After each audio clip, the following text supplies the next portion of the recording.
जैसे आप बोलते हैं कि खुद को खुश रखना बहुत मुश्किल है, मतलब कई बार सर नेगेटिविटी इतनी आ जाती है, बहुत प्रॉब्लम्स हो जाती है कि हम अपने आप को ना खुश नहीं रख पाते। मतलब एक टाइम के बाद थोड़ी प्रॉब्लम्स, जैसे आपको देखते हैं, हम आपकी वीडियोस को देखते हैं, आप खुश बहुत रहते हैं, मतलब बहुत मोटिवेट करते हैं।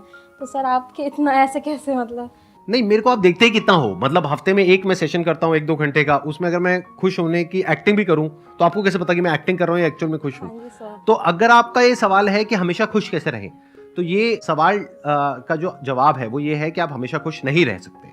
लाइफ में अप्स एंड डाउन्स आएंगे और खुशी को अगर समझना है तो दुख को भी समझना होगा, वो ही एक्चुअल में खुश हो सकता है। देखो फॉर एग्जाम्पल, अगर आपको गर्मी को समझना है तो सर्दी को भी समझना होगा ना। यहां पे चीज समझने वाली क्या है कि खुश रहने से सिंपल और कुछ नहीं है दुनिया में, खुश रहने से आसान और कुछ नहीं है दुनिया में। लेकिन ऑन द अदर हैंड, क्योंकि ये इतना आसान है, इतना सिंपल है, तो इसलिए हम इसको बड़ी आसानी से लेट गो कर देते हैं। क्योंकि जैसे ही मैं आपको बताऊंगा खुश कैसे रहते हैं, आप कहोगे अच्छा बस इतना ही है।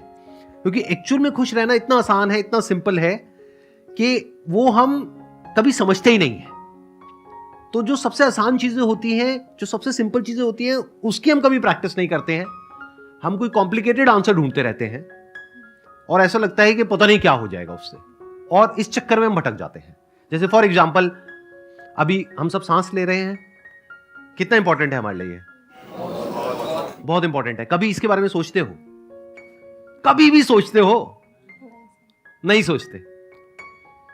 कितनी बड़ी चीज है, उसके बारे में हम नहीं सोचते। लेकिन अगर सांस ना आए तो सिर्फ उसी के बारे में सोचते हो। हाँ जी हाँ जी। तो क्या कुछ ऐसा हो सकता है कि जब आप सांस ले रहे हो तब नहीं, जब सांस नहीं आ रही है, जब सांस ले रहे हो तो उसकी इंपॉर्टेंस को देख सको? इसको खुशी बोलते हैं, इसको ग्रैटिट्यूड बोलते हैं, इसको बोलते हैं जो है उसको देख लेना। आपको एक शॉर्टकट बताऊं आप लोगों को खुश होने का, अभी खुश हो जाओगे सारे के सारे, पागल हो जाओगे, झूमने लग जाओगे, नाचोगे, कूदोगे, कपड़े अपने फाड़ लोगे अपने, मतलब हैं, साथ वाले के बाल वाल नोच दोगे। एक बार माइक दे दो, मैं आपको बताता हूं, देखना अभी खुश हो जाओगे 1 मिनट के अंदर अंदर। देखो, आंख बंद करो सारे के सारे।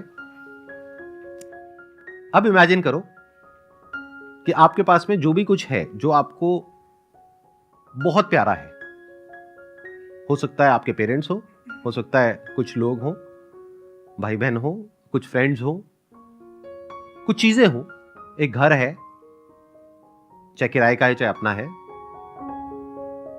तीनों टाइम का खाना मिल रहा है, बहुत कुछ है आपके पास में। इमेजिन करो कि कल सुबह आप उठते हो और वो सब गायब, सब गया।